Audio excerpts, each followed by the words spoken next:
भागवतम 87வது உபன்யாசம் சோபகிருத் வருஷம் கார்த்திகை மாதம் 13ஆம் தேதி 13/8/5125 புதன்கிழமை.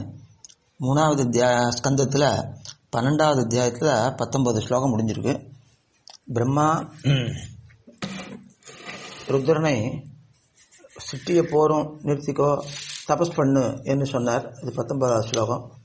அதுக்கு மேலே ருத்ரன் அதுபடியே கிளம்பி போகிறான். அது 20வது ஸ்லோகம். மைத்ரேய உவாச்ச ஏவமாத்மபவாதிஷ்டா ஆதிஷ்டா பரிக்ரம்ய கிராம்பதிம் பாடமித்யமுமாமந்திரிய விவேஷ தபசேவனம். இப்படி பிரம்மாவினாலே கட்டளையிடப்பட்ட ருத்ரன் பிரம்மாவை வணங்கி, மைத்ரேயர் சொல்கிறார், அதனால் பிரம்மாவை வணங்கி பிரதட்சணம் பண்ணி நீர் சொன்னபடியே செய்கிறேன் என்று அவருடைய நியோகத்தை அங்கீகரித்து தவம் புரிவதற்காக வனத்துக்கு போனான்.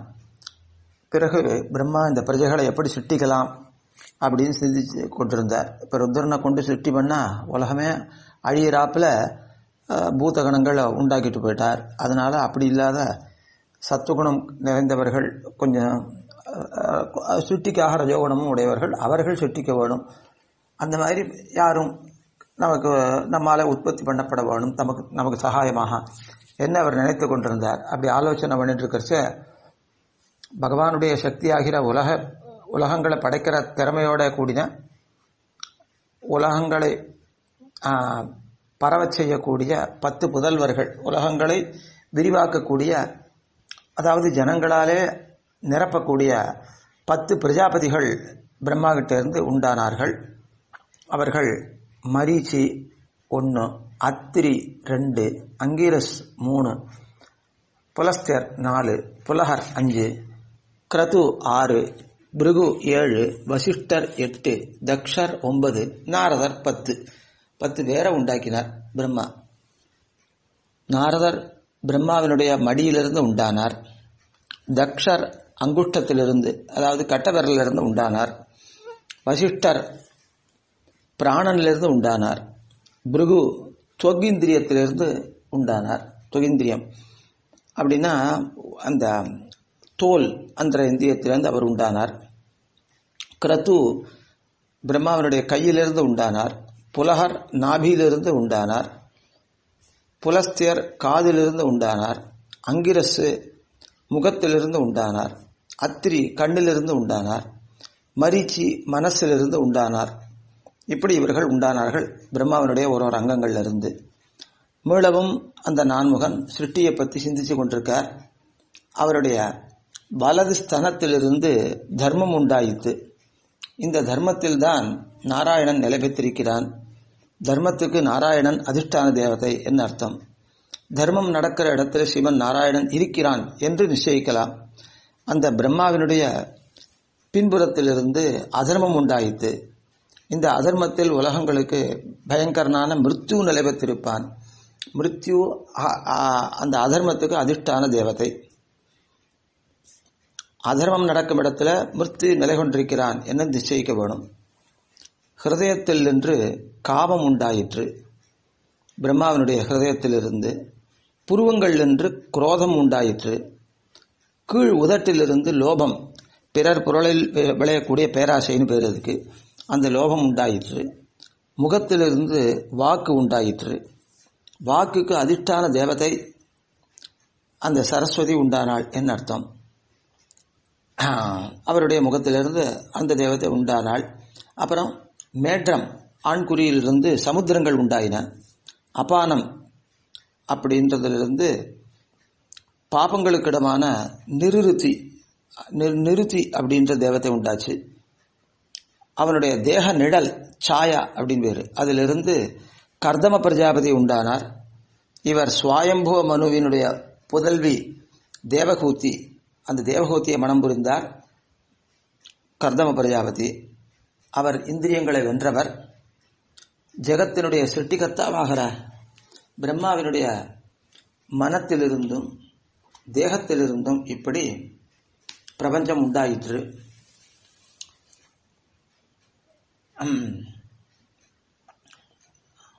பிரம்மாவானவர் அவருடைய ஹிருதயத்திலிருந்து இந்த காமமானது வெளியில் வந்து திசைகளை அடைந்தது. அவரை பிரஜாபதிகளெல்லாம் ஸ்தோத்திரம் பண்ணுறா, அவரை மகிழ்வித்து அவர் எப்பொழுதும் தர்மத்தில் நிலைநிற்க வேண்டும் என்று சொல்லுகிறார்கள். மகான்களுக்கு சில ஆச்சார வெத்திக்கிரமம் வந்தால் அதை கண்டு உலகம் நாமும் இப்படி ஆச்சரிக்கலாம் என்று பாழா போகும். அதுக்காக அவர்கள் தர்மத்தை மட்டும்தான் அனுஷ்டிக்க வேணும், அதர்மத்தை அனுஷ்டிக்கக்கூடாது. அப்படி ஒருவேளை பெரியோர்கள் அதர்மத்தை அனுஷ்டித்தாலும் அவர்களுக்கு தோஷம் வராது. ஆனால் அதை பார்த்து மற்றவர்கள் அனுஷ்டித்து தாங்கள் நரகத்தில் விழுவார்கள். அதனால் அவர்களை காப்பாற்றுவதற்காக தர்மத்திலேயே நடக்க வேணும். ஜனங்களுடைய புத்தி பாபத்தில் சுலபமாக போகும். அதனால் மகான்கள் அதிலிருந்து நிவர்த்தி பண்ணுற காரியங்களைத்தான் அனுஷ்டிக்க வேணும். இப்போ உலகத்தில் தர்மமே நிற்க வேண்டும் என்பதற்காக பகவானை நாம் சரணடைவோம் என்று பிரஜாபதிகளெல்லாம் சொன்னார்கள். இதை பிரம்மா கேட்டு இருந்தார். எந்த பகவான் தன்னிடத்தில் நாமரூப விபாகங்கள் இல்லாமல் சூக்ஷ்ம தசையை அடைந்தாரோ அந்த சேதன ரூபமான ஜகத்தை தன் சங்கல்பத்தினாலே, சூக்ஷ்மமாக இருக்கிற அந்த ஜகத்தை தன் சங்கல்பத்தினாலே நாமரூபங்களை உடையதான ஸ்தூல பதார்த்தமாக வெளிப்பட செய்கிறார். அந்த ஜெகத்காரணனான பகவான் பரமபுருஷன், அவனுக்கு நமஸ்காரம் பண்ணுகிறோம் என்று அந்த பிரஜாபதிகள் தொழுதார்கள் பகவானை.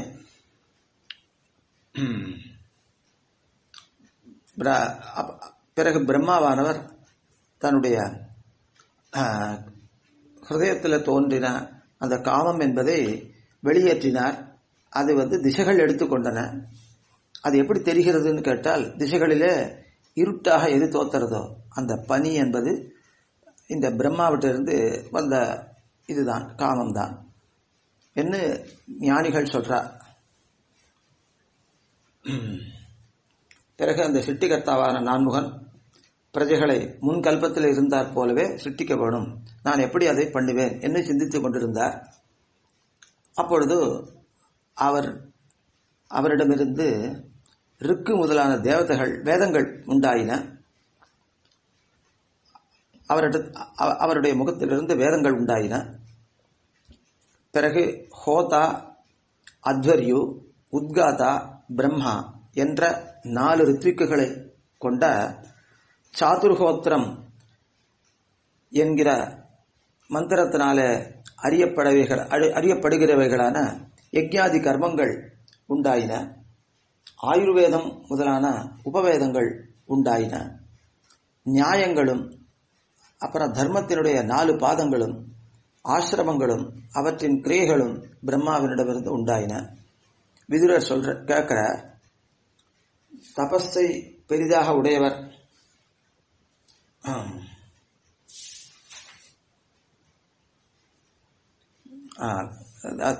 தபஸை பொருளாக உடைய மைத்ரேயரே அப்படின்னு கேட்கிறார். விதுர உவாச்ச சவை விஸ்வசிருஜோ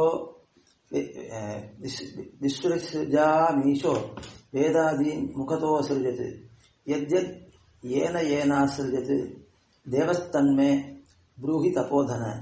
தபஸையே தனமாக உடைய மைத்ரேயரே, பிரபஞ்சத்தை படைக்கக்கூடிய பிரஜாபதிகளின் தலைவராகிய பிரம்மா வேதம் முதலானவற்றை எல்லாம் முகத்திலிருந்து சிருஷ்டித்தார் என்று சொன்னீர். எங்களுக்கு அது தெரியும். ஆனால் இந்த அம்சம் எனக்கு தெரியாது. யாதென்றால் சொல்லுகிறேன். நான்முகக் கடவுள் எந்தெந்த பதார்த்தத்தை எந்தெந்த முகத்திலிருந்து சிருஷ்டித்தார் என்பது எமக்கு தெரியாது. அதை எமக்கு நீர் மொழிய வேணும் அப்படின்னு சொல்றார். மைத்ரேயர் சொல்றார். மைத்ரேய உவாச்ச ருக்யஜு சாம அதர்வாக்கியான் வேதான் பூர்வாதிபிர் முகைஹி சஸ்திர வித்யாம் ஸ்துதிஸ்தோமம் பிராயஷ்சித்தம் வேதாத் கிரமாத்.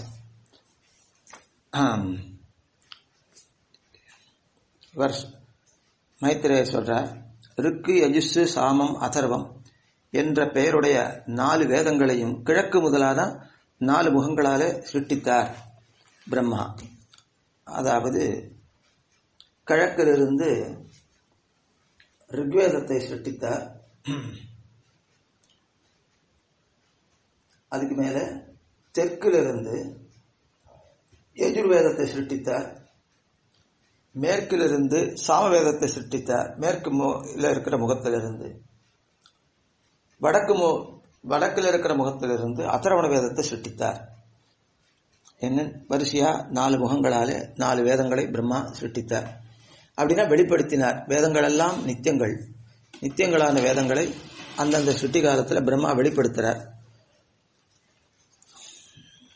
அதுக்கு பிறகு சஸ்திரம், இஜ்ஜை, ஸ்துதி, ஸ்தோமம், பிராயஷ்சித்தம், ஸ்துதி, ஸ்தோமம், பிராயஷ்சித்தம் ஆகிய இந்த 4 சஸ்திரம், இஜ்ஜா, ஸ்துதி, ஸ்தோமம், பிராயஷ்சித்தம் இந்த 4ஐயும் கிழக்கு முதலான 4 முகங்களிலிருந்து உண்டாக்கினார் பிரம்மா. அதாவது சஸ்திரம் என்பதை தன்னுடைய கிழக்கில் இருக்கிற முகத்திலிருந்து உண்டாக்கினார். இஜ்ஜை என்பதை தெற்கில் இருக்கிற முகத்திலிருந்து உண்டாக்கினார். ஸ்துதி, ஸ்தோமம் என்பதை தன்னுடைய மேற்கில் இருக்கிற முகத்திலிருந்து உண்டாக்கினார். பிராயஷ்சித்தம் என்பதை வடக்கில் இருக்கிற முகத்திலிருந்து உண்டாக்கினார். இந்த 4ஐயும் பிரம்மா உண்டாக்குறார். இவைகளெல்லாம் கிரியைகளும் சொற்களுமாகும். சஸ்திரம் என்பது குணினிஷ்ட குணாபிதானம் என்ன பேரு. அந்த பிரகீத மந்திரங்களாலே கானரூபமான மந்திரங்களாலே பண்ணப்படுற குணினிஷ்ட குணாபிதானம். குணியின் இடத்தில் இருக்கிற குணத்தை சொல்லுது. அப்ப அது கானரூபமா இருந்தது என்னால் அதுதான் சஸ்திரம். அடுத்தது இஜ்ஜை என்கிற ஒன்று, அது யாகம். அப்புறம் ஸ்துதி, ஸ்தோமம் அந்த யாகத்தில் பண்ணப்படுற ஸ்துதிகள். அது ஒரு விதமாக சொல்றது போல் இருக்கு. அதனால ஸ்தோமம்ன்ற சப்தம் சேர்த்து சொல்றார், ஸ்துதி ஸ்தோமம். அதுக்கு மேலே பிராயஷ்சித்தம். இந்த 4ஐயும் 4 முகங்கள்லிருந்து சிருஷ்டித்தார். சஸ்திரத்தை கிழக்கு முகத்திலிருந்து, இஜ்ஜையை தெற்கு முகத்திலிருந்து, ஸ்துதி ஸ்தோமத்தை மேற்கு முகத்திலிருந்து, பிராயஷ்சித்தத்தை வடக்கு முகத்திலிருந்து சிருஷ்டித்தார். அப்புறம் இவை 4ம் அந்த இவை 4 அப்படின்னா அந்த அங்க சொல்லப்படுற ஸ்தோத்திரங்கள், சஸ்திரம் முதலானவைகள், சஸ்திரம், இஜ்ஜை, சுதிஸ்தோமம், பிராயஷ்சித்தம் அந்த யாக உபயோகிகளாக இருக்கிற இந்த பதார்த்தங்கள் அவைகளை முதல்ல உண்டாக்கினான். இவை 4ம் இந்த 4 ரித்விக்குகளாலே பண்ணப்படக்கூடிய யாகங்களில் உபயோகப்படுறவைகள் தான் இந்த 4மே. 4ம்னா சஸ்திரம், இஜ்ஜா, ஸ்துதி, ஸ்தோமம், பிராயஷ்சித்தம் இந்த 4ம். இவை 4ம் ஹோதா, அத்வர்யு, உத்காதா, பிரம்மா என்று 4 ரித்விக்குகளை கொண்ட யாகங்களிலே உபயோகப்படுத்தப்படுற ஸ்ருதி விசேஷங்கள். அப்படிப்பட்ட ஸ்ருதிகள் தான் அந்த சஸ்திரம், இஜ்ஜை, ஸ்துதி, ஸ்தோமம், பிராயஷ்சித்தம் என்ற 4 அவைகள்லாம் ஸ்ருதிகள் தான், ஸ்ருதி விசேஷங்கள். அப்புறம் ஆயுர்வேதம் என்கிற வைத்திய சாஸ்திரத்தையும், தனுர்வேதம் என்கிற தனுர்வித்தியையும், வில் வித்தை அல்லது மற்ற ஆயுதங்களுடைய வித்தை, காந்தர்வ வேதம் என்கிற பரத சாஸ்திரத்தையும், ஸ்தாபத்திய வேதம் அப்படின்ற சில்ப சாஸ்திரம் ஆலய நிர்மாண சாஸ்திரம், இவைகளையெல்லாம் முன்போலவே கிழக்கு முதலான முகங்களால் கிரமமாக பிரம்மதேவர் சிருஷ்டித்தார்.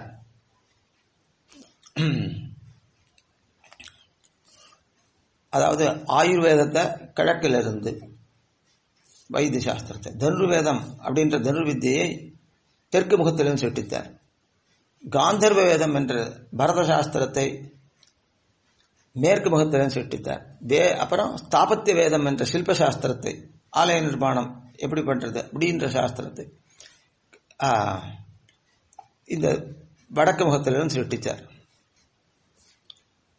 எல்லாம் அறிந்தவரும் ஜகத்துக்கெல்லாம் பிரபுவுமாகிற பிரம்மதேவன் ஐந்தாம் வேதமாகிற இதிகாசங்களையும் புராணங்களையும் தன்னுடைய எல்லா முகங்களிலிருந்தும் 4 முகத்திலிருந்தும் சிருஷ்டித்தார். அதுக்கு மேலே பிரம்மா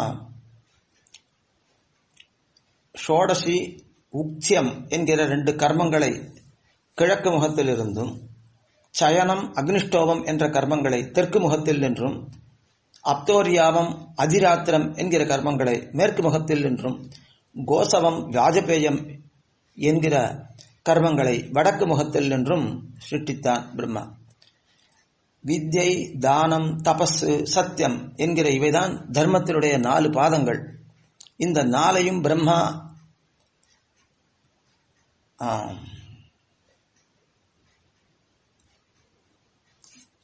இந்த 4ஐயும் பிரம்மச்சரியம் முதலான 4 ஆசிரமங்களையும், அதாவது முதல்ல வித்யா, தானம், தபஸ், சத்தியம், அதுக்கப்புறம் பிரம்மச்சரியம் முதலான 4 ஆசிரமங்கள், பிரம்மச்சரியம், கார்கஸ்தியம், வானப்பிரஸ்தம், சந்நியாசம் என்ற 4 ஆசிரமங்களையும் அவற்றுக்கான கிரியைகளையும் 4 கிழக்கு முதலான 4 முகங்களிலிருந்து கிரமமாக அந்த பிரம்மா உண்டாக்கினார்.